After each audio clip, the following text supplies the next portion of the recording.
सुरासुरैर्वन्दितपादपद्मं लोके जरारुक्भयमृत्युनाशं दातारमीशं विविधौषधीनाम् ॐ शङ्खं चक्रं जलौकां गदद्मृतघटं चारुदोर्भिश्चतुर्भिः सूक्ष्मस्वच्छातिहृद्यां सुखपरिविलसन्मोहनिमं भोजमित्रम् कालाम्भोदोज्ज्वलाङ्गं कटितटविलसच्चारुपीताम्बराढ्यं वन्दे धन्वन्तरिं तं निखिलगगनप्रौढदावाग्निलीनं निखिलगगनप्रौढदावाग्निलीनं। जैसा कि आप सभी लोगों को विदित है कि आज आयुर्वेद में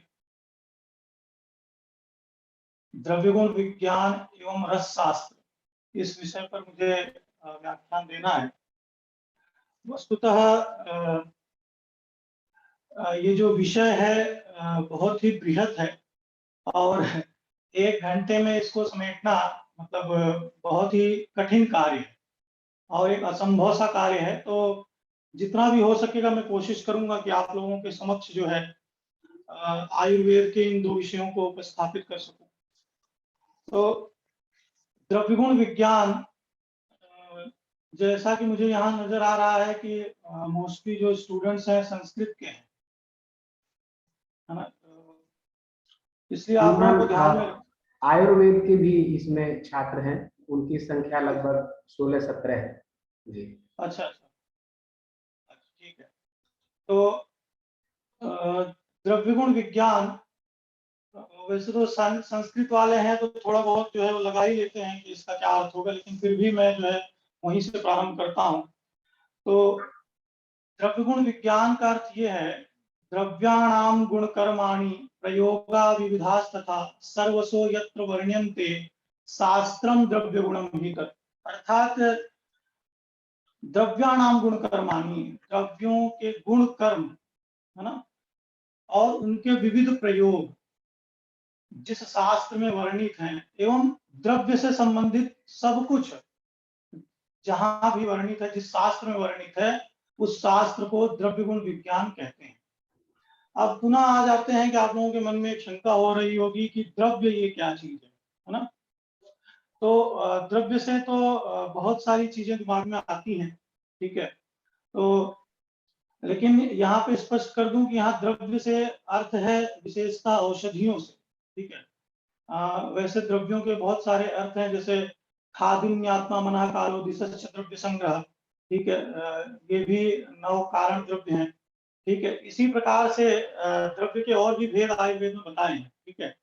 तो आयुर्वेद में यदि द्रव्यों के भेद देखें तो अष्टांग हृदय में वाग्भट जी कहते हैं कि शमनम कोपनम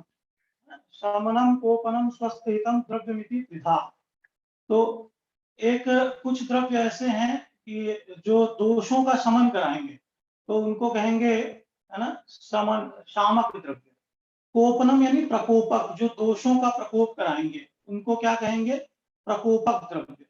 और फिर स्वस्थ हितम, और कुछ द्रव्य ऐसे हैं कि जो व्यक्ति को मतलब हमारे लिए जो स्वस्थ यानी हितकर हैं, ऐसे द्रव्य। तो ये इस प्रकार से 3 प्रकार के द्रव्य जो है ये अष्टांग हृदय में वाग्भट जी ने बताया है। इसी प्रकार का कुछ वर्गीकरण जो है चरक भी कहते हैं। वो कहते हैं किंचित दोष प्रशमनम, किंचित धातु प्रदूषणम, स्वस्थ वृत्तम हितो किंचित। सेम चीज है, यहाँ दोष से अर्थ वात पित्त और कफ से है, ठीक है।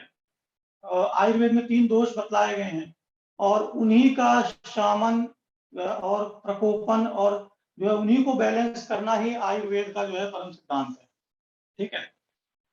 तो आगे चलते हैं। तो द्रव्य के जो भेद हैं उनको और भी कई सारे भेदों में विभक्त किया गया है, जैसे औषध और आहार, ठीक है। ये भी 2 प्रकार के द्रव्य के भेद हैं। तो औषध क्या है कि जो है शीतोष्ण आदि, है ना, जो गुणों से जो है शरीर का जो है ना ये करते हैं, ओपन करते हैं या शमन करते हैं। और आहार ऐसे द्रव्य हैं जो धातुओं को पुष्टि प्रदान करते हैं, ठीक है। तो ये 2 प्रकार के द्रव्य। इसी प्रकार से यदि रस के स्कंद के हिसाब से देखें, जैसे साहित्य में 9 रस होते हैं, लेकिन आयुर्वेद में 6 रस बतलाए हैं। ठीक है, रसाः स्वाद वम्ल लवण तिक्तोषण कषायकाः षड द्रव्यमाश्रितास्ते च यथा पूर्वम बलावः।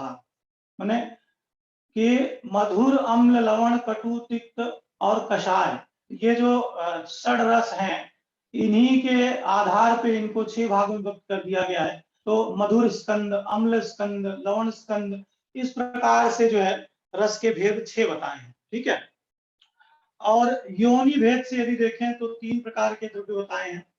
तो उसमें जांगम, औद्भिद और भौम, इस प्रकार के द्रव्य बताए हैं। जांगम अर्थात कि जैसे जो पशुओं से प्राप्त होते हैं, जैसे कस्तूरी है, गोरोचन है, दुग्ध इत्यादि जो द्रव्य है, ठीक है, वो जो है जांगम द्रव्य है।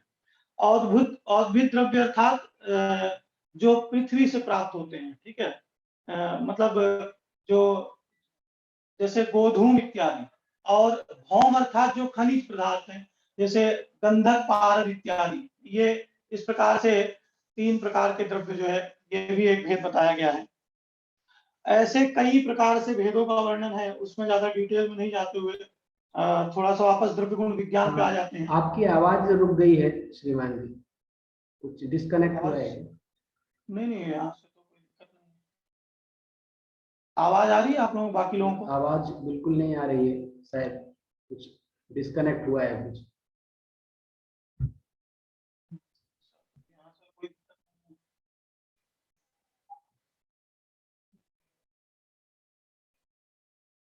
बाकी जो पार्टिसिपेंट्स हैं उनको आ रही है क्या आवाज? आ रही है, बाकी लोग कह रहे हैं आ रही है। केशव, आपको आ रही है? यहाँ मुझे नहीं सुनाई पड़ रही।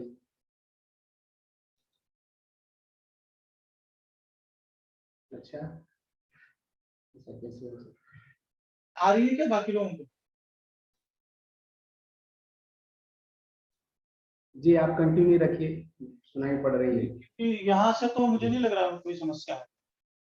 तो द्रव्य गुण विज्ञान, इसमें जो है कुछ भेद बताए हैं। जैसे द्रव्य गुण विज्ञान के दो पुनः जो है, द्रव्य विज्ञान के पुनः 3 भेद हैं, जिसमें संयोग विज्ञान, योग विज्ञान और नाम रूप विज्ञान। तो जिसमें संयोग विज्ञान का अर्थ यह है कि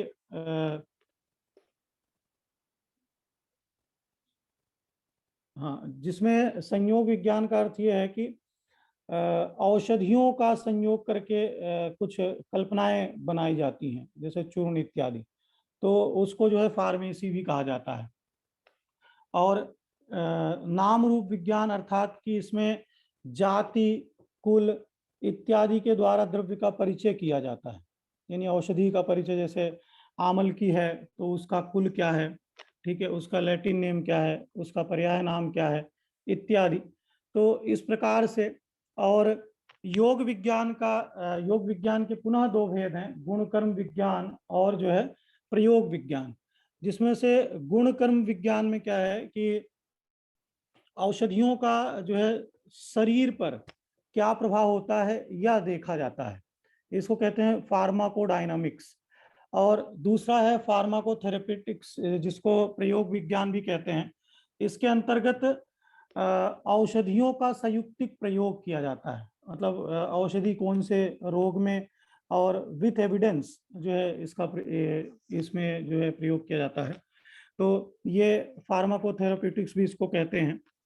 और फिर ये जो प्रयोग विज्ञान है, इसके और भी कई सारे भेद हैं, जैसे एक्सपेरिमेंटल फार्माकोलॉजी, क्लिनिकल फार्माकोलॉजी और साइकोफार्माकोलॉजी।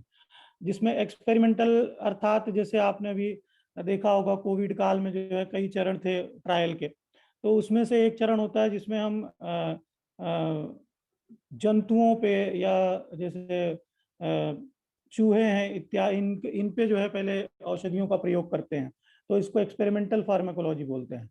और उसके बाद है क्लिनिकल फार्माकोलॉजी, जब औषधि जो है रोगियों पर परीक्षण किया जाता है, आतुरों पर। और फिर उसके बाद आता है एक है साइको फार्माकोलॉजी, जिसमें मानसिक जो है क्या क्रियाएं प्रभावित करती हैं औषधियां, मानसिक क्रियाओं पर उसका क्या प्रभाव है वो देखा जाता है। ठीक है, तो इस प्रकार से ये द्रव्य विज्ञान के भेद हैं। और जो पहला जो भेद है पदार्थ विज्ञान, उस पर अब आ जाते हैं। अच्छा, नाम रूप ज्ञानम जो एक है उसके ऊपर थोड़ा सा और प्रकाश डाल देता हूं। जैसे बच्चों का नामकरण किया जाता है, ठीक है, ज्योतिष इत्यादि के द्वारा जो है, ज्योतिष जो होते हैं वो बताते हैं कि भाई फला अक्षर से जो है नाम रखना है। और उसी प्रकार से औषधियों का भी नामकरण, तो कुछ जो है नाम तो ऐसे ही रख दिए जाते हैं बच्चों के, जैसे रूढ़ी हो जाता है, उसका कोई है ना मतलब अर्थ नहीं निकलता है, लेकिन किसी ने एक बार बोल दिया बाकी सब लोग इसको पीछे बोलने लग गए, तो उस प्रकार से। और कुछ नाम ऐसे होते हैं जो बहुत सोच समझ के रखे जाते हैं, है ना, उनका अर्थ भी होता है। तो उसी प्रकार से औषधियों का भी नामकरण किया जाता है। तो औषधियों के नामकरण में 7 प्रकार से बताया है राजनिघंटुकार ने। ठीक है, तो उसमें कहते हैं नामानि क्वचिद ही रूढ़ितः प्रभावाद देशोक्त्या क्वचंच लांछनोपमाभ्याम। तो क्वचिद रूढ़ितः, रूढ़ी अर्थात वही मैंने जो कहा कि भी जैसे किसी को किसी औषधि को नाम दे दिया लेकिन उसका कोई अर्थ नहीं है। ठीक है, जैसे कि गुंजा, टुनटुक, ठीक है, ये जो नाम है इनका कोई अर्थ नहीं है, लेकिन फिर भी ये औषधियों के नाम हैं।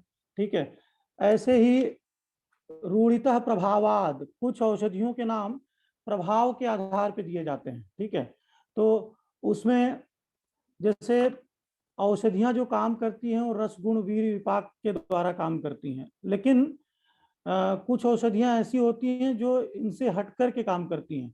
जो रसगुण वीर विपाक तो कुछ भिन्न बतला रहा है, लेकिन उसका काम कुछ और है। जैसे द्राक्षा है, ठीक है, रसगुण वीर विपाक के अनुसार उसका रेचन कर्म नहीं है, लेकिन फिर भी वो रेचन कर्म कराती है। ऐसे ही कृमिघ्न जो कार्य है, ठीक है, विड़ंग का। तो इस प्रकार से जो है औषधियों के नामकरण है। प्रभावाद देशोक्त्या, कुछ औषधियों के नाम देश के, देशों की उक्ति के अनुसार रख दिया, जैसे मागधी है, कलिंग है, जैसे तरबूजे को कलिंग, कालिंग भी कहते हैं, कलिंग भी कहते हैं। ठीक है, तो ये देश के अनुसार उसका नाम रख दिया गया है। रूढ़िता प्रभावाद देशोक्त्या क्वचंच लांछनोपमाभ्याम, और कुछ लांछन और उपमा के आधार पर नाम रखा जाता है।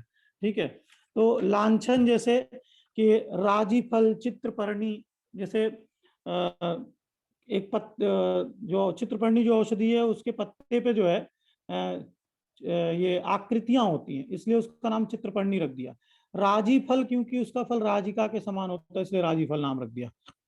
वीर्य, कुछ जो है उपमा के अनुसार, उपमा जैसे मेष श्रृंग, मेष के श्रृंग के समान उसकी फली है, इसलिए उसको मेष श्रृंगी नाम दे दिया। अजकर्ण है ना, बकरी के कर्ण के समान उसका जो है पत्ता है, इसलिए अजकर्ण नाम दे दिया। शालपर्णी, ठीक है। इसी प्रकार से वीर्य है ना, वीर्य जैसे उषण है, कटुका है, तिक्ता है ना, ये मधुक है ना, तो ये है इतराह आदि। और कुछ जो है मिसलेनियस है, जैसे जो इनमें नहीं आते इन कैटेगरीज में, तो उसको जो है अदर्स में रख दिया है। ठीक है, तो इस प्रकार से जो है औषधियों के नामकरण है। और फिर उसके बाद हम आते हैं जो पदार्थ हैं द्रव्य गुण विज्ञान के। पदार्थ क्या है कि जो मौलिक, जो बेसिक कॉन्सेप्ट्स हैं, मौलिक सिद्धांत है जिनके आधार पे कोई ग्रंथ कार्य करता है। ठीक है, तो वैसे ही द्रव्य गुण विज्ञान के भी पदार्थ हैं। द्रव्य, रस, गुण, वीर्य, विपाक, कर्म और प्रभाव।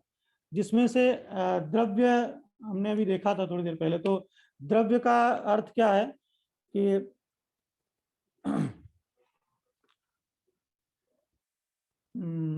द्रव्य की निरुक्ति के लिए इसमें चरक ने कहा है कि यत्राश्रिताः कर्म गुणाः कारणम समवायी यत्तद् द्रव्यम। ठीक है, ये चरक ने द्रव्य की निरुक्ति बतलाते हुए कहा है कि यत्राश्रिताः कर्म गुणाः कारणम समवायी यत्तद् द्रव्यम। तो माने जिसके अंदर यत्राश्रिताः, जहां पर कर्म और गुण जिसमें आश्रित हैं और जो समवायी कारण है, ठीक है ना, उसको क्या कहेंगे? द्रव्य कहेंगे। ठीक है, तो यत्राश्रिता कर्मगुणा कारणम समवायी यत्तद्रव्यम। और द्रव्य के भेद फिर हमने देखे हैं, तो उसमें नहीं जाते हैं। उसके बाद आते हैं रस पे। ठीक है, द्रव्य जो है एक्चुअली में बहुत विशाल टॉपिक है। तो रस पे आते हैं। रस क्या है? रस्यत आस्वाद्यत इति रसः। ठीक है, तो रस जैसे मैंने बताया कि 6 प्रकार के रस हैं। ठीक है, और 6 प्रकार के रस कौन से हैं? तो रसाह स्वाद अम्ल लवण तिक्तोषण कषायकाह, ये 6 प्रकार के रस हैं। अब इन रसों का जो है जो औषधियां हैं और दोष हैं, इनका जो है रसों पर क्या प्रभाव है, ठीक है, तो वो देखते हैं।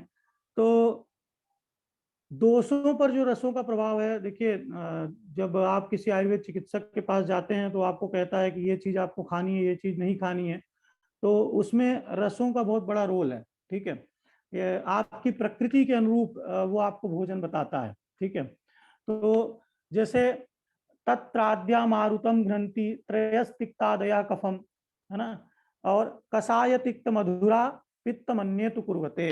तो तत्राद्या मारुतम ग्रंथि, तो जो आदि के 3 रस हैं, ठीक है, कौन से हैं?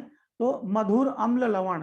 ठीक है, ये जो 3 रस हैं, ये मारुतम ग्रंथि यानी कफ दोष का शमन करते हैं। ठीक है, और जो आगे के 3 रस हैं, त्रयस्तिक्ता दया कफम, कटु तिक्त कषाय, ये कफ का शमन करते हैं। ठीक है, और जो 3 बच गए हैं कषाय, और जो 3 हैं कषाय तिक्त मधुरा, बच नहीं गए हैं, मतलब जो और 3 है, ये तीनों पित्त का, पित्त मन्ने तो कुर्वते, ये पित्त को बढ़ाने वाले हैं। ठीक है, इसके विपरीत जो 3 बचे हैं वो पित्त का शामक रस है। ठीक है, तो पित्त के शामक कौन कौन से हैं? तो तिक्त, कषाय और मधुर। ठीक है, तो इस प्रकार से ये शामक और प्रकोपक रस हैं। तो जो औषधियां जो मतलब आहार, औषध, है ना, इन रसों के आधार पे उनको बांटा गया है। ठीक है, तो जैसे अभी मधुर द्रव्य का, मधुर रसों के द्रव्यों का एग्जाम्पल यदि लें, जैसे द्राक्षा है, गेहूं है, चावल है, ये सब मधुर रसात्मक हैं। ठीक है, अम्ल में आए तो इमली, आंवला, ठीक है, और भी जो खट्टे पदार्थ हैं। ठीक है, मधुर, अम्ल, लवण। लवण में जैसे नमक है। ठीक है, तो 5 प्रकार के लवण भी बताए हैं। तो लवण रसात्मक जो चीजें हैं, और फिर उसके बाद कटु तिक्त। अच्छा, जो आयुर्वेद के लोग हैं उनको तो पता है कि भाई कटु मतलब जो है क्या होता है, विपरीत है थोड़ा। यहाँ पे एक्चुअली में हिंदी में जो हमको लगता है कि कटु मतलब कड़वा होगा और तिक्त मतलब तीखा होगा, लेकिन विपरीत है। कटु यानी तीखा होता है और तिक्त मतलब कड़वा होता है। तो ये थोड़ा सा यहाँ पे ध्यान रखने योग्य है। तो कटु रसात्मक यदि देखें तो कड़वी चीजें जैसे नींब इत्यादि हैं। ठीक है, और तिक्त रसात्मक तीखे जो पदार्थ हैं जैसे मिर्ची इत्यादि, है ना, मिर्च, काली मिर्च है, तो ये सब जो है वो तिक्त रसात्मक होती हैं। और कटु तिक्त कषाय, कषाय रसात्मक में जैसे जामुन है। ठीक है, तो ये कषाय रसात्मक है। इस प्रकार से ये औषधियों को रसों के हिसाब से जो है बांटा गया है द्रव्यों को। तो ये रस के लिए, रस और डिटेल में देखते हैं तो रस के बारे में जो है बहुत डिटेल में वर्णन आयुर्वेद में किया गया है, जिसमें रसों की उत्पत्ति के लिए कहते हैं क्षमाम्भो अग्नि, क्षमाम्बु तेजा खावाय अग्निया नीलगो नीलई द्वयोल बणई क्रमाद भूतैर मधुर आदि रसोद्भव। ठीक है, तो रस की उत्पत्ति बताई है कैसे? तो क्षमाम्बो, क्षमाम्बो मतलब पृथ्वी और जल की बहुलता से, ठीक है ना, जो है मधुर रस की उत्पत्ति होती है। देखिए जितनी भी चीजें हैं इस सृष्टि में, सब कुछ जो है वो पंच महाभूतों से निर्मित है। ठीक है, इसलिए पंच महाभूतों का पंच महाभूत सिद्धांत भी आयुर्वेद में बताया है, जो बहुत ही इंपॉर्टेंट है। सर्वद्रव्यम पांच भौतिकम अस्मिन अर्थे, इस सृष्टि में जो कुछ भी है वो सब कुछ पांच भौतिक है। ठीक है, तो ये रस भी पंच महाभूतों से ही उत्पन्न हुए हैं। तो पृथ्वी और जल महाभूत से मधुर रस की उत्पत्ति होती है ना। पृथ्वी और अग्नि महाभूत से अम्ल रस की उत्पत्ति होती है। जल अग्नि से लवण रस की उत्पत्ति होती है, और वायु आकाश से तिक्त रस की और वायु अग्नि से कटु रस की और वायु पृथ्वी से कसाय रस की उत्पत्ति होती है। ठीक है, और ये महाभूताधिक्य रसों में कैसे कौन से हैं तो वो मैंने बता दिया। और आगे चलते हैं तो मधुर रसों का लक्षण, मधुर रस का लक्षण देखते हैं। मधुर रस किसको कहेंगे? तो तेषाम विद्याद रसम स्वादु यो वक्त्रम अनुलिम्पति आस्वाद्यमानो देहस्य लादनो अक्ष प्रसादन प्रिय पीपलिकादि नाम। अब देखिए लक्षण बता रहे हैं मधुर रस का। तो तेषाम विद्याद रसम स्वादु, तो जिसमें स्वादु रस यानी मधुर रस जिसमें होगा वो क्या होगा? यो वक्त्रम अनुलिम्पति, जो मुख में चिपक जाएगा। वक्त्रम अनुलिम्पति, जब आप कोई मीठी चीज खाते हैं, ठीक है, चाहे कोई भी मीठी चीज हो, तो वो मुख में जाकर के थोड़ा फैल जाती है, चिपक जाती है। ठीक है, यो वक्त्रम अनुलिम्पति आस्वाद्यमानो देहस्य, है ना, पूरे देह में क्या करती है? सुखकर प्रतीति देती है। ठीक है, आस्वाद्यमानो देहस्य। और ह्लादनो अक्ष प्रसादन, और अक्षी का प्रसादन करता है। ठीक है ना, हाँ, इंद्रियों को प्रसन्न करता है। और प्रिय पीपली का आदि नाम, और पीपली आदि, पीपलिका जो है ना, जो चींटियां हैं उनको ये बहुत ही प्रिय होती हैं। तो आप मीठा कहीं भी गिरा दीजिए तो वहां चींटियां तुरंत आ जाती हैं, तो इसलिए प्रिय पीपली का आदि नाम, है ना। इसी प्रकार से अम्ल रस का लक्षण बताया है। अम्ल क्षालयते मुखम हर्षणो रोम दंता नाम अक्षी भ्रुव निकोचन। तो अम्ल रस देखिए, जब आप किसी को भी यदि खट्टी चीजें खाते हुए देखेंगे, चाहे आंवला देखिए, आंवला बहुत ही उत्तम रसायन है। ठीक है, आयुर्वेद में आंवला यदि आप नित्य, जैसे जिस ऋतु में प्राप्त होता है उसमें आप नित्य खाते हैं, तो आपके स्किन को, है ना, हेयर को, आंखों को स्वस्थ रखता है। रसायन है ना, सभी धातुओं को पुष्टि करता है। तो च्यवनप्राश भी उसी का एक मुख्य घटक है। ठीक है ना, च्यवनप्राश आमलकी का। तो अम्ल क्षालयते मुखम, मुख का जो है क्षालन करता है, यानी प्रक्षालन करता है, साफ कर देता है। और अक्षी भ्रुव निकोचना, जब किसी को आंवला खाते हुए देखेंगे तो अपने आंखों और भुवों को ऐसे सुकोड़ लेता है वो। ठीक है, जब आप खट्टी चीजें खाते हुए किसी को देखेंगे, तो ये एक लक्षण है अम्ल रस का, अक्षी भ्रुव निकोचना। ठीक है, और हर्षणो रोम दंता नाम, रोम और दंत, आप ज्यादा खट्टा खा लीजिए तो दांत जो है वो, है ना, हर्षित हो जाते हैं, है ना, इसलिए आप ज्यादा खट्टा खा नहीं पाएंगे। और रोमों में भी हर्ष उत्पन्न होता है। ठीक है, तो हर्षणो रोम दंता नाम अक्षी भ्रुव निकोचन, है ना। अगला है लवण रस का लक्षण। लवण रस क्या है? तो लवण स्यंद्यत्यास्यम कपोल गल दाह कृत। यदि लवण रस यदि आप सेवन करते हैं, लवण रस का क्या लक्षण है?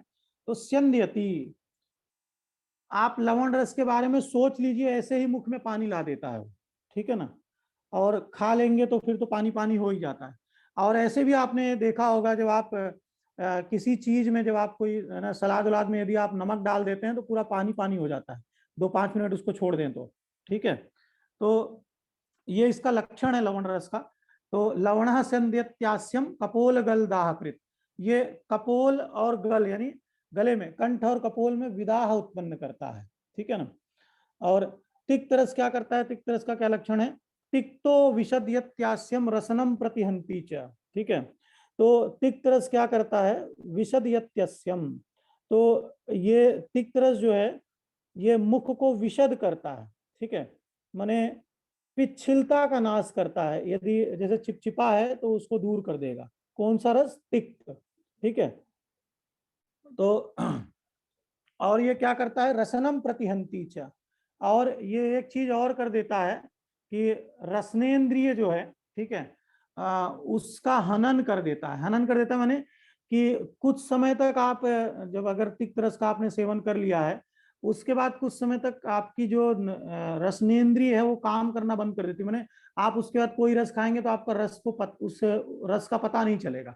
ठीक है, दूसरे रसों का यदि सेवन करेंगे तो रसनम प्रतिहंती च। और कटु रस का क्या लक्षण है? तो उद्वेजयति जीवाग्रम कुर्वश्चिमिचिमाम कटु श्रावयत्यक्षिणासास्यम कपोलौ दहतीव च। ठीक है, तो उत्वेद जयति जीवाग्रम, कटुरस जब आप है ना कटुरस का जब सेवन करेंगे तो जीवाग्र जो है, आप जब देखे होंगे अगर आप तीखा मिर्ची उर्ची यदि खाएंगे तो लोग कोशिश करते हैं कि थोड़ा अंदर करके उसको काटें और जीभ पे नहीं लगे, ऐसे ही चला जाए, है ना। जीभों पे, जीभ पे अगर जीवाग्र पे अगर आ जाता है, क्योंकि वो तिक्त रस वहां पे उसके टेस्ट बड्स होते हैं। ठीक है, तो वहां पे यदि आ जाता है तो एकदम भयंकर जो है, पूरा एकदम, है ना, आंख नाक कान सब जगह से जो है श्रवण शुरू हो जाता है। ठीक है, तो उद्विग्न, जीवाग्र को उद्विग्न दुखित करता है। ठीक है, जीवाग्रम कुर्वाश्चिम चिमाम कटुहु, और कंठ और कपोल में क्या करता है, चिमचिमाहट अग्नि ज्वाला उत्पन्न कर देता है। ठीक है, मतलब चिमचिमाहट जैसे आप ऐसे लगता है कि कुछ है ना जल अंदर से ऐसे काट रहा है। ठीक है, ऐसे चिमचिमाहट उत्पन्न कर देता है, और आंख नासिका और मुख से श्राव उत्पन्न कर देता है। ठीक है, नाक से ज्यादा तीखा यदि खा लीजिए आप तो नाक से पानी आने लग जाएगा, आंख से पानी आने लग जाएगा, मुख से पानी आने लग जाएगा। ठीक है, तो ये आपका कटु रस का लक्षण है। ठीक है, कसाय रस का लक्षण क्या है, कसायो जड़ये जीवा कंठ स्रोतो विबंधकृत। ठीक है, कसाय रस क्या करता है, जड़ये जीवा। अब ये चीजें या तो आप इसको करके देखिए। ठीक है, आयुर्वेद वाले जो हैं उनको तो ये सारी चीजें पढ़ाई है उन्होंने। ठीक है, तो लेकिन जो सामान्य जो संस्कृत वाले जो विद्यार्थी हैं यहाँ पे, जो आयुर्वेद के नहीं है, तो आप लोग भी जब इसको प्रैक्टिकली इसको देखोगे, ठीक है, जब आप जामुन खाते होगे तो जीवा भारी सी हो जाती है। ठीक है, कसायो जड़िए जीवा, या फिर आप जब कसाय रस प्रधान, वैसे तो आम्ल रस प्रधान है आंवला, लेकिन उसमें पंचरस होता है, कसाय भी होता है उसमें। तो ये चीजें जब आप कसाय रसात्मक चीजें हो तो जीवा को जड़ कर देता है। ठीक है, कसायो जड़ ये जीवा यानी रस ज्ञान को मंद कर देता है। ठीक है, तो कुछ देर तक तो थोड़ा सा रस ज्ञान कम हो जाता है। और क्या करता है, कंठ कंठ स्रोतो विबंधकृत, कंठ के स्रोतसों को जो है अवरुद्ध कर देता है कुछ समय के लिए। और यदि आप जो है, आपको अगर अनुभव होगा ज्यादा जामुन इत्यादि अगर आपने खाया होगा तो गला बैठ जाता है। ठीक है ना, फिर जो है एक दो दिन गला खराब ही हो जाता है, एक आध दिन।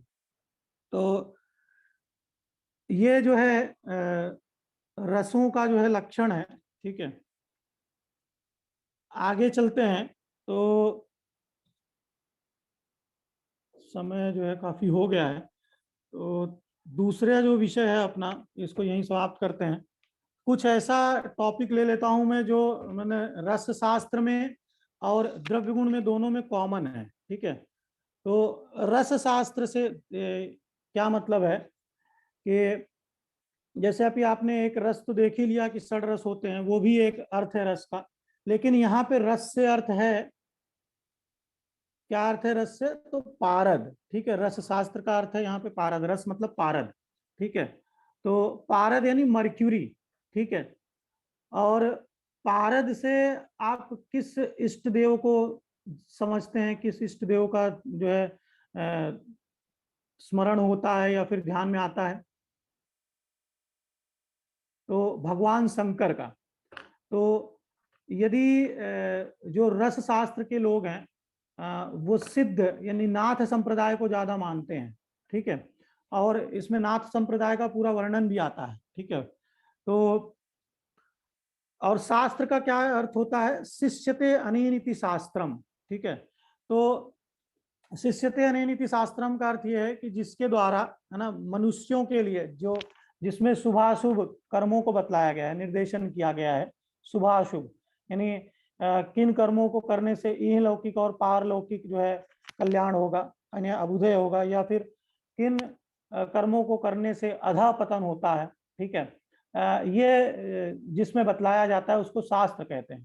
तो रस शास्त्र ऐसा शास्त्र है जिसमें सोच आपको इहलोक और परलोक दोनों में सिद्धि देता है। ठीक है ना, तो इसलिए रस शास्त्र जो है ये नाथ संप्रदाय और जो भगवान शंकर जिसके आदि देव हैं, ठीक है, उनको ये ज्यादा मानते हैं। ठीक है, नाथ संप्रदाय वाले। ठीक है, और ये रस शास्त्र वाले भी उन्हीं का जो है अनुसरण करते हैं, और इसमें पूरा जो है नाथ संप्रदाय का वर्णन भी आता है। तो पारद के बारे में थोड़ा सा मैंने रस शब्द की उत्पत्ति के बारे में थोड़ा सा देख लेते हैं, निरुक्ति के बारे में। तो रसनात् सर्वधातु नाम, ठीक है, रस इत्यभिधीयते, सभी धातुओं का, है ना, रंजन करने के लिए, रंजन जो करता है उसको रस कहते हैं, ठीक है। तो और एक और जो है निरुक्ति है कि रसति भक्षति सर्वान लोहान इति रसः। जो पारद है, पारद में आप जो है कितना भी, ये क्या नाम है, लोह जो धातु है उसको डाल करके आप जो है खरल में उसको खरल करते रहिए, मर्दन करते रहिए, वो सबका भक्षण कर लेता है, ठीक है ना। तो इसलिए भी इसको जो है रस कहते हैं। और रसनाद अभ्रकादि नाम धातु नाम कीर्तितो रसः, अभ्रक आदि जो धातुएं हैं इनका रसन करने से भी इसको रस कहते हैं। और रस और उपरस में रसोपरस राजत्वात्, है ना, रस इत्यभिधीयते, रस और उपरस ये दो भेद बताए हैं, इनमें ये जो है सबसे श्रेष्ठ है, इसलिए भी इसको, है ना, रस कहते हैं। और इस प्रकार से जो है रस की निरुक्ति है। और थोड़ा सा पारद के बारे में देख लेते हैं, और उसके बाद कुछ विषय ऐसा लास्ट में 10 मिनट लेंगे जो इसमें जो है द्रव्य गुण और रस दोनों कॉमन आ जाएगा। तो पारद जो है, पारद यानी मर्क्यूरी होता है, जिसका स्पेसिफिक ग्रेविटी 13.56 होता है, पानी से 13 गुना, 13.5 गुना ज्यादा भारी होता है, ठीक है, जो पारद होता है। पारा जिसको कहते हैं, पारे का शिवलिंग भी बनाते हैं, और जिसका बहुत महत्व है, ठीक है, सनातन धर्म में। और फ्रीजिंग पॉइंट इसका, जिस पॉइंट पे फ्रीज हो जाएगा तो -36 डिग्री सेल्सियस पे फ्रीज हो जाता है। और मेल्टिंग पॉइंट इसका है -37.87 डिग्री सेल्सियस। इसका एटॉमिक वेट जो है वो है 200.6 और एटॉमिक नंबर 80 है। बॉइलिंग पॉइंट इसका 357.25 डिग्री सेल्सियस है। और पारद जो है प्राप्त कैसे होता है, पारद कहाँ से मिलता है, तो पारद एक खनिज के रूप में प्राप्त होता है, आप लोगों को पता ही होगा। और दो जगहों से मुख्यतः पारद प्राप्त होता है। एक तो जो है पारद प्राप्त होता है ये कि मुक्त रूप में, और एक है यौगिक रूप में। मुक्त रूप का अर्थ ये है कि पारद जो है ये स्वतंत्र या मुक्त रूप से प्राप्त होता है, ठीक है, जिसके लिए इसको स्वयंभू पारद भी कहते हैं, या फिर सहज रूप से पारद जो प्राप्त होता है, ठीक है। तो जैसे हिंगुल से पारद जो मिलता है वो इसी का एक जो है एग्जाम्पल है। नहीं, हिंगुल से नहीं, ठीक है, जो डायरेक्ट जो पारद मिलता है, ठीक है, खनिज में, वो इसमें इसका जो है एक उदाहरण है। यौगिक पारद यानी कि किसी के साथ पारद जो है रहता है, ठीक है, किसी खनिज के साथ में, जैसे हिंगुल है, सिनाबर जिसको कहते हैं, ठीक है, तो उसमें पारद मुख्य खनिज के रूप में रहता है। तो या फिर गंधक के साथ में भी पारद मिलता है, सल्फर के साथ में, ठीक है, क्लोरीन के साथ में मिलता है। तो ये पारद का जो है स्रोत है पारद के। पारद के दोष कुछ बताए हैं, ठीक है। ये पारद क्योंकि खनिज के रूप में मिलता है तो इसलिए इसमें कुछ जो है दोष भी होते हैं, ठीक है। तो नैसर्गिक दोष, जैसे जो पारद खनिज के रूप में मिलता है, मुक्त पारद, ठीक है, भूगर्भ से प्राप्त होता है, इसलिए इसमें नैसर्गिक दोष होते हैं। तो विष और वह्नि और मल, ये 3 प्रकार के मल बताए हैं, इसमें दोष बताए हैं। यौगिक पारद में जो है नाग और वंग, ये 2 दोष बताए हैं। ये धातुएं हैं जो इसके साथ में रहती है, ठीक है। और औपाधिक यानी सप्त कंचुक दोष हैं, ठीक है। इन दोषों के निवारण के लिए भी कुछ जो है संस्कार इत्यादि आयुर्वेद में, रसशास्त्र में वर्णित है, ठीक है। पारद का कौन सा पारद लेना चाहिए, कौन सा पारद त्याग कर देना चाहिए, ठीक है। तो ग्राह्य अग्राह्य पारद के विषय में भी कुछ बातें बतलाई हैं। तो उसके लिए रस मंजरी में कहा है, अंतः सुनीलो बहिरुज्ज्वलो यो मध्यान्ह सूर्य प्रतिमा प्रकाशः। तो अंतः सुनीलो यानी अंदर से जो नील वर्ण का दिखे, और बाहर से उज्ज्वल यानी प्रकाशित जो हो, और मध्यान्ह सूर्य के समान प्रकाशित दिखे, ठीक है, और बाहर से उज्जवल हो, उस पारद को हमको ग्रहण करना चाहिए रस औषधियों के लिए। ठीक है, इससे औषधियों का निर्माण किया जाता है। और इसके इस संदर्भ में कई बार जो है ऑब्जेक्शन भी लिया जाता है मॉडर्न साइंस वालों के द्वारा कि ये जो है किडनी स्टोन इत्यादि कई बीमारियां उत्पन्न करता है, टॉक्सिसिटी उत्पन्न करता है।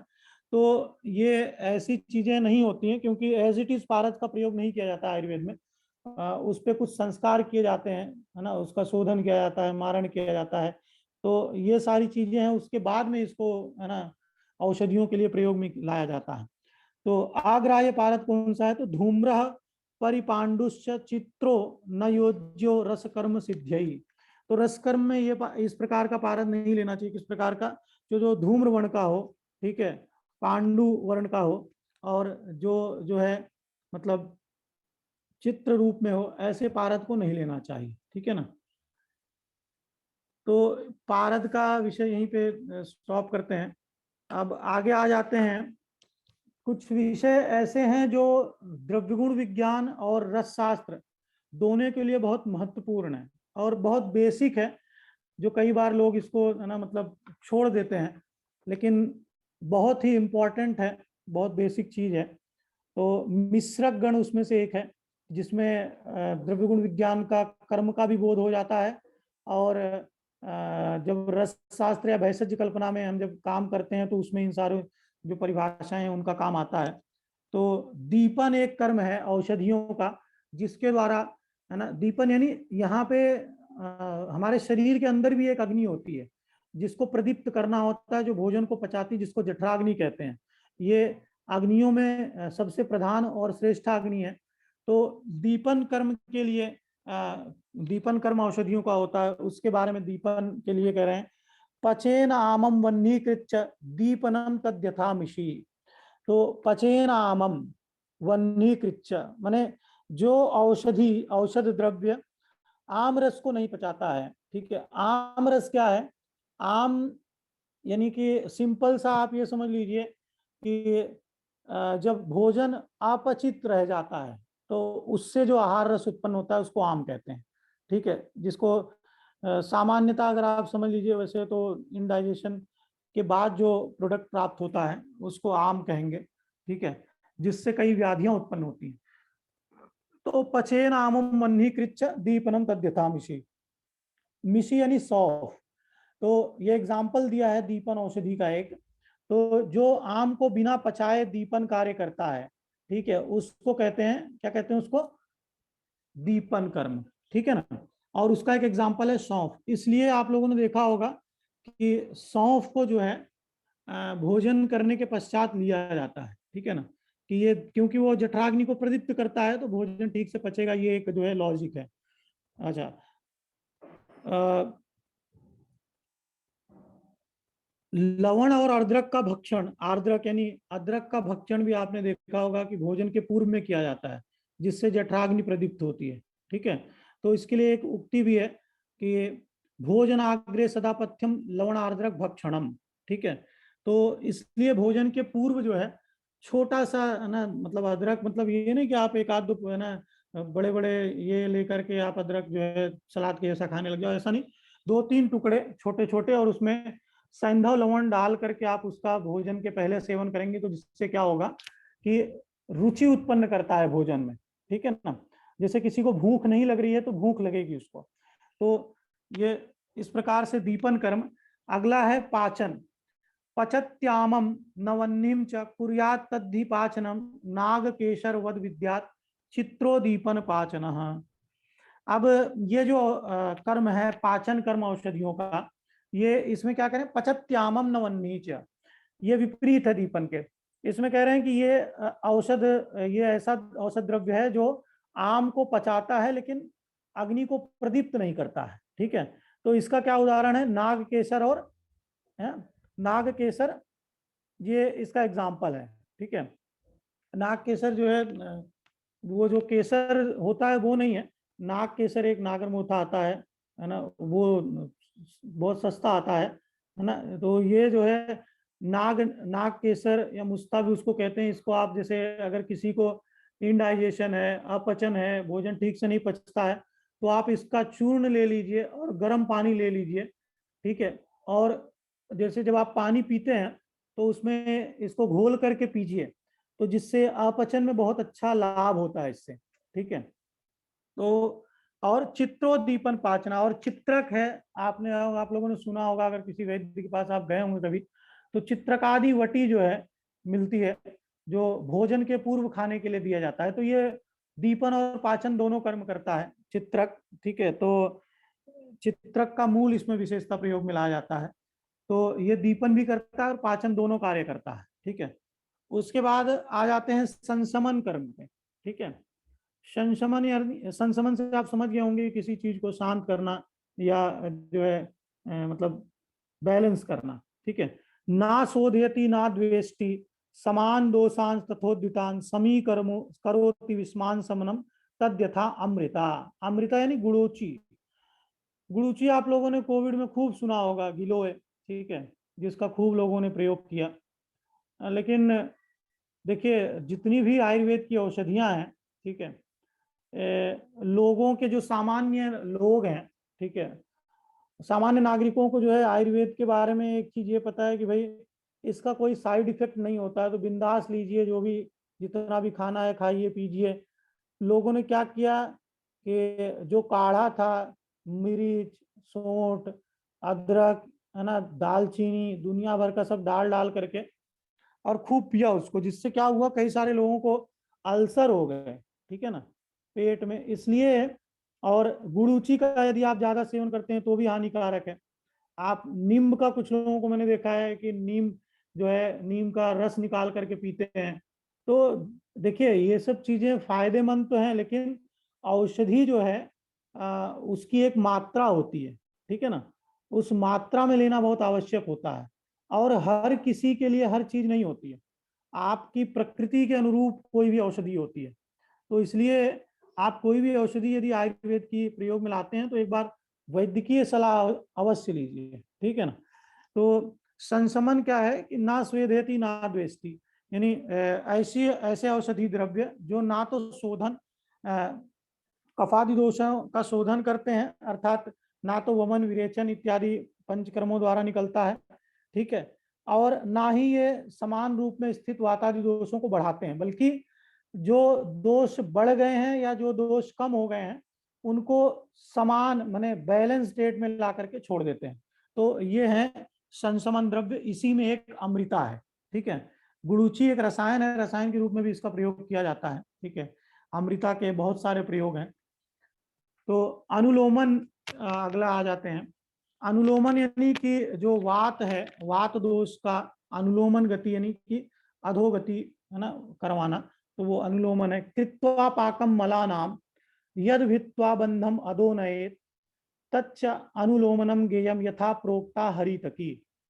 तो हरितकी जैसे आपने सुना होगा हरड़ का नाम, तो आप लोगों ने देखा होगा जब पेट साफ नहीं होता है तो कई सारे लोगों को ऐसे ही पता है, वो हरड़ ले लेते हैं, कुछ वैद्य के पास जाते हैं तो वैद्य भी कभी कभी हरितकी देता है, हरितकी चूर्ण, या फिर गंधर्व हरितकी भी बहुत अच्छा जो है योग है इस संदर्भ में।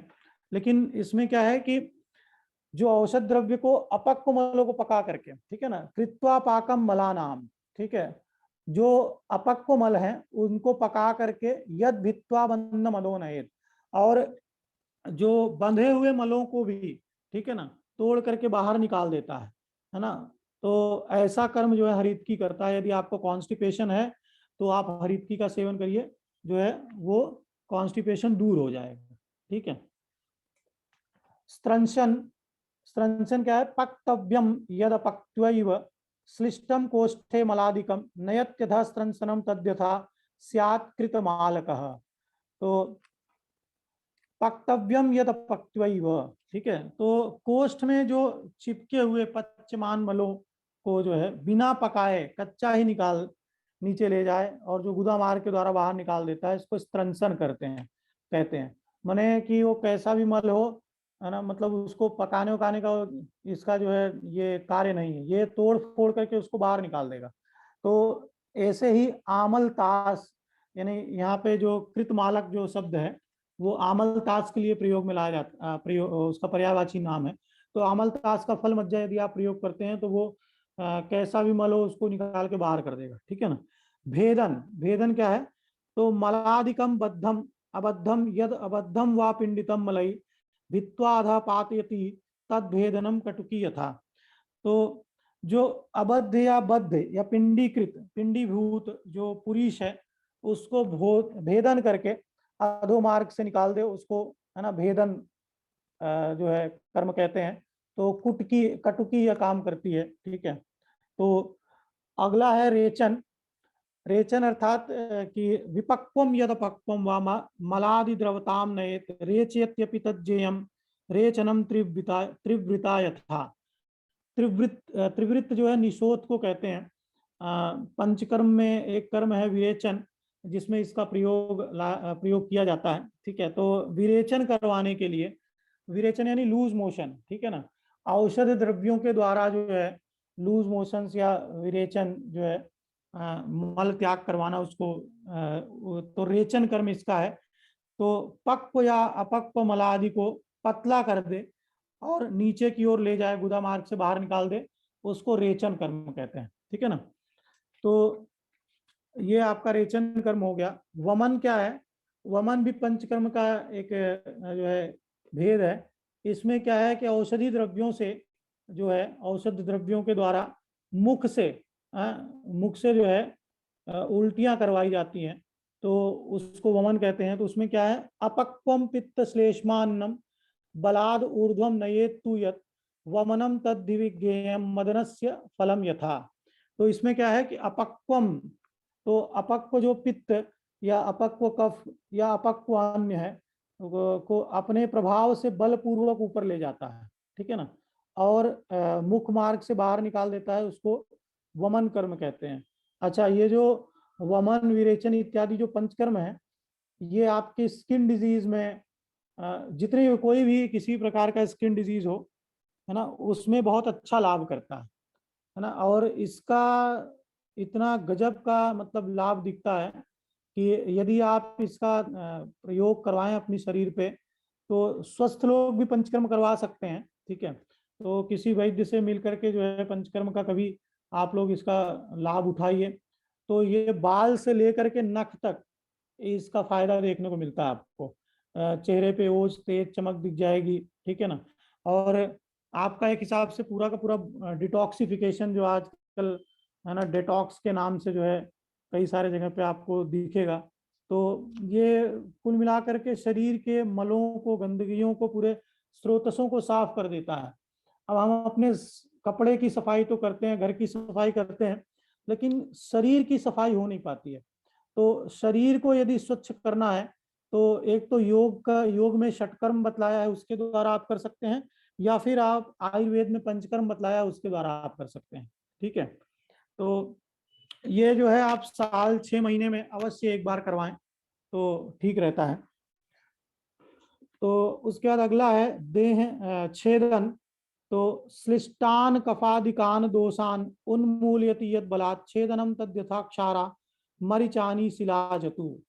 तो जो औषध द्रव्य अपने स्थानों में संचित छिपके हुए वात पित्त कफ, है ना, दोषों को, है ना, और मलों को शक्ति पूर्वक जो है पृथक पृथक कर देता है, उसको छेदन करते हैं, ठीक है। जैसे कोई चीज चिपका हुआ है उसको आप छेदन करके तोड़ तो उसको अलग करें।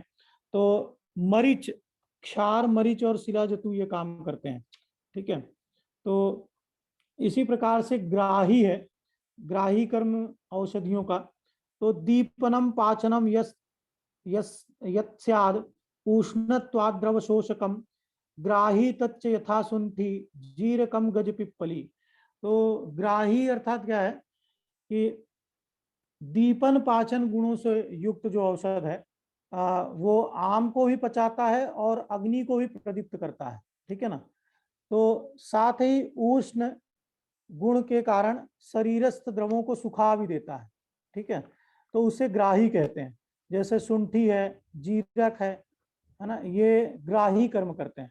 तो आपने देखा होगा हम भोजन में जीरे का तड़का देते हैं, लेकिन थोड़ी सी मात्रा में डालते हैं। क्यों? क्योंकि ये दीपन और पाचन कर्म करता है। लेकिन इसका एक ड्रॉबैक है कि जो है ये ग्राही कर्म भी करता है, ठीक है। तो ग्राही कर्म से क्या होगा, अगर आप ज्यादा ये चीजों का इन चीजों का सेवन करेंगे, जिन औषधि द्रव्यों का कार्य ग्राही है, तो वो क्या है कि आपको मतलब कॉन्स्टिपेशन करवा देंगे, ठीक है। इस प्रकार की चीजें होने लग जाएंगी, तो ज्यादा इसलिए इन चीजों का प्रयोग नहीं होता है।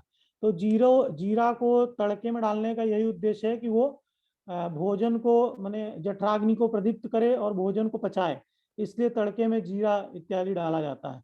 और यदि किसी को दूध नहीं पचता है तो वो दूध में जो है 1 चम्मच सौंठ डाल करके ले, ठीक है, सूंठी, तो वो उसको पचेगा। कई सारे लोगों को दूध नहीं पचता है, ठीक है। तो ये दीपन पाचन कार्य करता है, लेकिन ज़्यादा नहीं लेना है, ठीक है। थोड़ा सा 1 चम्मच लेना है 1 पाव दूध में, और उसको गर्म करके फिर उबाल करके फिर उसका सेवन करें। स्तंभन कार्य रौक्षाद शैत्याद कषायत्वाद लघुत्पाकाच्च यद् भवेत् वातकृत स्तंभनम यत् स्याद् वत्सकटुंटुकौ। तो रौक्षाद शैत्याद, तो रूक्ष और शीतवीर्य जो द्रव्य हैं, ठीक है, वो कषाय रस युक्त हैं, जो वो शीघ्र पाकी गुणों से युक्त होने के कारण क्या करते हैं, वायु को बढ़ा करके मलादि को रोक देते हैं, ठीक है ना। तो यदि स्तंभन कर्म करने वाले जो द्रव्य हैं उनका यदि सेवन करेंगे तो वो जो है स्तंभन कर देंगे, यानी किसी को लूज मोशन हो रहा है तो स्तंभन औषधियां दे, जैसे बिल्व इत्यादि है, तो आयुर्वेद में बिल्वादि चूर्ण का प्रयोग किया जाता है, ठीक है। तो इस प्रकार से, और फिर उसके बाद रसायन, रसायन ये जो कर्म है औषधियों का, ठीक है, इसका बहुत महत्व है आयुर्वेद में। और रसायन जो है इसका देखते हैं, तो रसायनम च तज्जेयम यद जरा व्याधि नाशनम यथा अमृता रुदंती गुग्गुलश्च हरितकी। रसायन के बारे में अष्टांग सुश्रुत ने भी रसायन के बारे में कहा है। तो क्या कहते हैं कि रसायन तंत्रम नाम आयुर्मेधा बलकरम रोगापरण समर्थम च, ठीक है, रसायनम च तज्जेयम यद जरा व्याधि नाशनम। तो ये सारंगर ने कहा है कि जिसके द्वारा जरा और व्याधियों का नाश होता है, माने बुढ़ापा नहीं, बुढ़ापे के लक्षण नहीं दिखेंगे, ठीक है, जरावस्था के लक्षण नहीं दिखेंगे, और व्याधियों का भी नाश होता है, ठीक है ना। तो ऐसी जो औषधियां हैं उसको क्या कहते हैं, रसायन कर्म। ऐसी औषधियों के जो कर्म है वो रसायन कर्म होते हैं, और इसके एग्जाम्पल है अम्लिका, रुद्रंती, गुग्गुल, हरित की, आमल की इत्यादि, ठीक है। तो रसायन जो औषधियां हैं इनका हमको नित्य प्रति प्रयोग करना चाहिए। आजकल पहले के जो लोग थे वो रसायन के रूप में कुछ ना कुछ चीजों का सेवन करते थे, ठीक है, लेकिन आजकल लोग जो है आयुर्वेद को भूल चुके हैं। तो रसायन का यदि हम सेवन करेंगे प्रतिदिन, ठीक है, देखिए रसायन में ऐसा नहीं है कि औषधि का ही सेवन करना है। अगर नित्य क्षीर और घृत का भी सेवन हम करते हैं, नित्यम क्षीर घृत आसीनम, तो भी वो एक प्रकार का रसायन है। और आचार रसायन भी आयुर्वेद में बताया है, यदि आप जो है कुछ आचरण बताए हैं, अगर आप वैसा आचरण करते हैं तो वो भी एक प्रकार का जो है औषधि के रूप में कार्य करता है, और आपके शरीर में ओज, तेज, बल इत्यादि चीजें आपको देखने को मिलेंगी। बुढ़ापा जल्दी नहीं आएगा, ठीक है, और बुढ़ापे के लक्षण नहीं दिखेंगे, व्याधियां जल्दी नहीं होंगी, आपको जल्दी रोग होंगे नहीं, ठीक है। तो व्यायाम इत्यादि करना, चोरी इत्यादि नहीं करना, किसी के प्रति जो है ना ईर्ष्या, द्वेष, मात्सर्य, इन सब की भावना नहीं रखना, ठीक है। तो ये आचार रसायन के बारे में चरक ने चिकित्सा स्थान में बताया है पाद 1 में। तो इसके बारे में यदि हम देखें तो ये भी बहुत अच्छा जो है बताया है। और रसायन के विषय में जो है क्षीर और घृत, पहले के जो लोग थे वो दूध और घृत का सेवन करते थे। आजकल तो दूध और घृत लोगों को पच ही नहीं रहा है, ठीक है। और जो दूध मिल भी रहा है पैकेट वाला मिल रहा है तो वो जो है उसमें मिलावट होता है, फिर क्या डालते हैं क्या नहीं डालते हैं, चलो। तो दूध इत्यादि जो है, लेकिन कोशिश करिए कि यदि आपको जो है कोई भैंस गाय है आपके अगल बगल तो वहां से लीजिए, और नहीं मिले तो फिर तो जो मिल रहा है वही लीजिए भाई, पैकेट वाला ही, ठीक है। लेकिन दूध और घृत का सेवन अवश्य करिए, ठीक है। और नित्य व्यायाम बहुत आवश्यक है। व्यायाम आपको नित्य प्रति करना चाहिए, और आयुर्वेद में दिनचर्या में बताया है कि आपको व्यायाम नित्य जो है करना चाहिए, ठीक है ना। तो ये रसायन के रूप में कार्य करता है, ठीक है।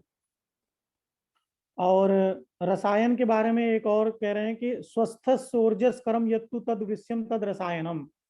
जो व्यक्ति को स्वस्थ रखता है और ऊर्जस कर जो है, माने जो ऊर्जा उत्पन्न करता है, वो जो उत्पन्न करता है, एनर्जी देता है शरीर को, और यद तद वृश्यम, और जो वाजीकर भी है, ठीक है ना, ऐसे जो है जो गुण है उसको रसायन कहते हैं, ठीक है। तो अगला जो है औषधियों का जो कार्य है वो है वाजीकरण, ठीक है, वाजीकरण कर्म। वाजीकरण के लिए कहते हैं यस्मात् द्रव्याद भवेद स्त्रीषु हर्षो वाजीकरम च तत् यथा नाग बलाद्या सिर बीजम च कपि कच्छुजम। तो ऐसे द्रव्य, ठीक है, जिनके द्वारा जो है हर्षोत्पन्न हो, और संभोग करने की संभोग में जो है संभोग करने की जो है शक्ति बढ़े, ठीक है, या फिर संतानोत्पत्ति के लिए जो है जो चिकित्सा है उसको वाजीकरण चिकित्सा कहते हैं, ठीक है। इसमें कपि कच्छू नाग बला, है ना, मुसली, इन सारी चीजों का जो है वर्णन बताया है। तो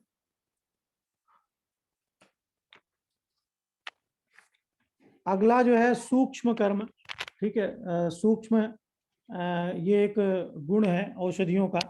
देहस्य सूक्ष्म छिद्रेषु विषेद्यत्य सूक्ष्म उच्यते तद्यथा सैंधवम शौद्रम निम्ब तैलम रुबुद्भवम। तो जो औषध द्रव्य शरीर के छिद्रों में, सूक्ष्म छिद्रों में जा करके जो है, और उनको जो है क्या करते हैं, रोम कूपों को, है ना, खोल देते हैं, ठीक है। तो ऐसे औषधियों के कर्म को जो है सूक्ष्म कर्म कहते हैं। तो इसमें सैंधव है, मधु है, निम्ब तेल है, एरंड तेल है, ये सारे ये कार्य करते हैं, ठीक है। और व्यवायी, व्यवायी ये गुण है औषधियों का। पूर्वम व्याप्य अखिलम कायम ततः पाकम च गच्छति व्यवायी तद्यथा भंगा फेनम चाहि समुद्भवम। तो व्यवायी अर्थात क्या है कि पूर्वम व्याप्य अखिलम कायम। देखिए सामान्यतः हम जो भोजन इत्यादि है उसका जब सेवन करते हैं तो पहले वो पचता है, ठीक है ना, उसको दो चार घंटे पाचन में लगता है, फिर उसके बाद वो उसका एब्जॉर्प्शन होता है, और फिर वो ब्लड में आता है, और फिर वो न्यूट्रिशन पूरे शरीर में पहुंचता है ना। लेकिन कुछ ऐसे द्रव्य हैं जो बिना पके ही, माने बिना पाचन के ही शीघ्र ही शरीर में फैल जाते हैं, है ना। वो ऐसे औषधि, ऐसे गुणों को, ऐसे औषधि द्रव्य के गुणों को व्यवायी गुण कहते हैं, ठीक है। तो इसमें विशेषतः जो आपके पॉइजनस द्रव्य हैं, जैसे किसी ने पॉइजन वॉइजन जो पीते हैं, तो ये शीघ्र ही फैल जाते हैं, ठीक है। और इसमें भांग अफीम इत्यादि जो मतलब क्या कहते हैं कि नशे वाले जो द्रव्य हैं, ठीक है ना, ये भी ये शीघ्र व्यवाही हैं, शीघ्र फैल जाते हैं। पूर्वम व्याप्त अखिलम कायम तथा पाकम च गच्छति, पहले फैलते हैं और फिर इनका पाचन होता है। तो इसलिए ये नुकसान कर चुके होते हैं, इसलिए इसमें आपको तुरंत जो है चिकित्सकीय सलाह, यदि किसी को इससे कोई साइड इफेक्ट देखने को मिलता है तो आपको जो है सर्वप्रथम चिकित्सक के पास पहुंचना चाहिए।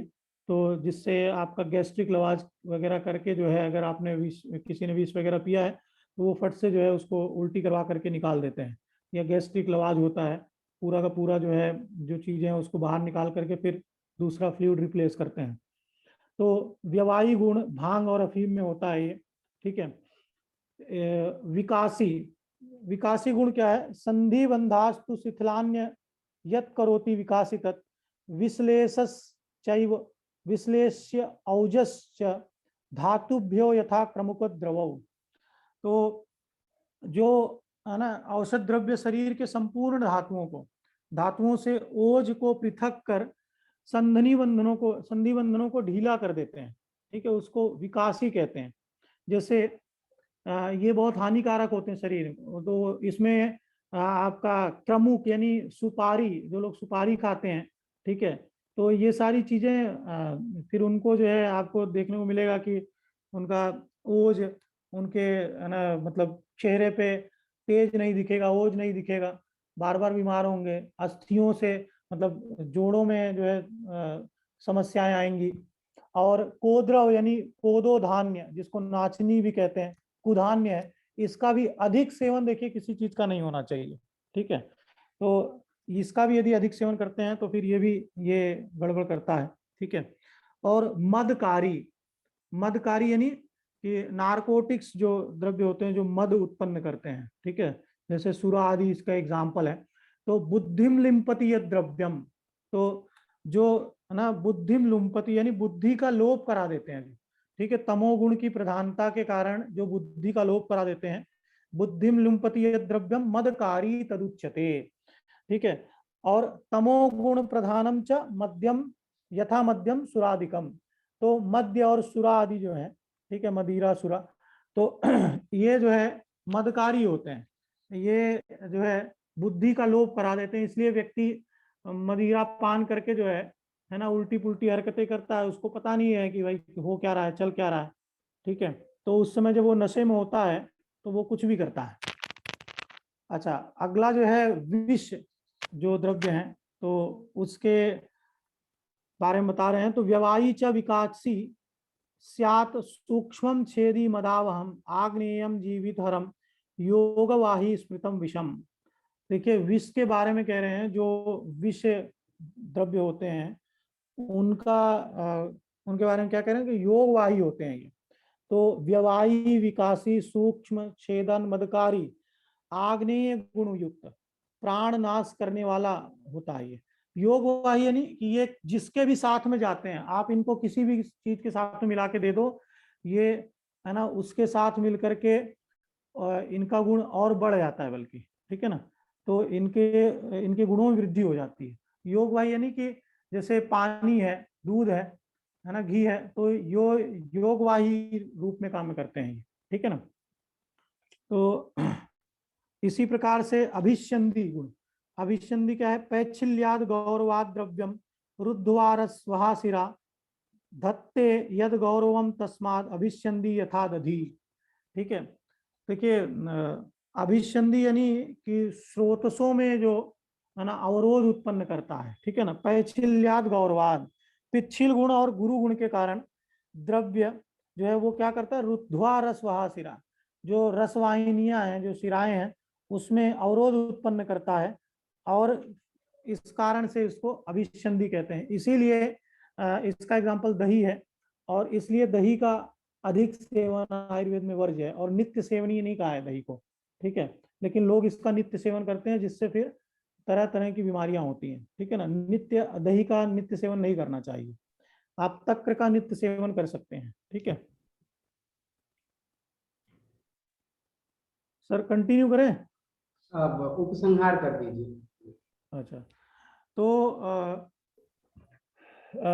आज हमने द्रव्य गुण और रस शास्त्र विषय के बारे में जाना, जिसमें द्रव्य गुण की निरुक्ति, द्रव्य गुण विज्ञान किसको कहते हैं, रस शास्त्र किसको कहते हैं, द्रव्य के बारे में है ना, द्रव्य किसको कहेंगे, रस किसको कहेंगे, और उसमें फिर कुछ जो है द्रव्य के भेद देखे हमने, और रस के बारे में थोड़ा डिटेल से जाना कि रस कितने होते हैं, उसके क्या लक्षण हैं, और रसों का शरीरों दोषों पर क्या प्रभाव है, और औषधियों के कर्मों को हमने जाना, ठीक है।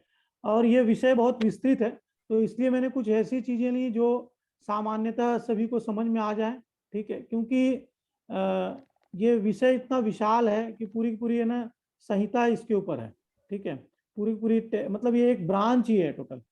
तो इसलिए ऐसी चीज़ों का मैंने मतलब डिसाइड किया यहाँ पे लेक्चर में रखने के लिए, जिससे सभी को समझ में आए आसानी से। जो आयुर्वेद के लोग हैं वो तो पढ़े ही हैं, ये सारी चीज़ें उनको तो पता ही होगा, लेकिन जो सामान्य विद्यार्थी हैं उनको भी लाभ हुआ होगा इस लेक्चर से, मुझे ऐसा लगता है।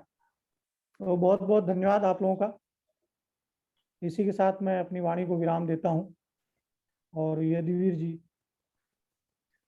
बहुत बहुत आशुतोष जी का साधुवाद, वो इस कार्यक्रम में आए और हमारे जो आयुर्वेद के शोधार्थी हैं उनके हेतु, मुख्यतः उनके हेतु यह द्रव्य गुण विज्ञानम रस शास्त्रम च इस विषय पर अपना महत्वपूर्ण व्याख्यान प्रस्तुत किया। हम उनके प्रति इस कार्यक्रम के तरफ से हार्दिक धन्यवाद समर्पित करते हैं। आयुर्वेद की एक कक्षा और अवशिष्ट है, जिसका आयोजन 29 तारीख को होगा। तब इसके बाद आयुर्वेद के समस्त विषयों का समापन हो जाएगा और हमारा कार्यक्रम समापन की ओर है। तो आज की कक्षा हम यहीं पर समाप्त करते हैं। पुनः हम कल फिर मिलते हैं और कल व्याकरण शास्त्र संबंधी कक्षा लेंगे। आज की कक्षा यहीं पर समाप्त करते हैं। सभी को बहुत बहुत धन्यवाद।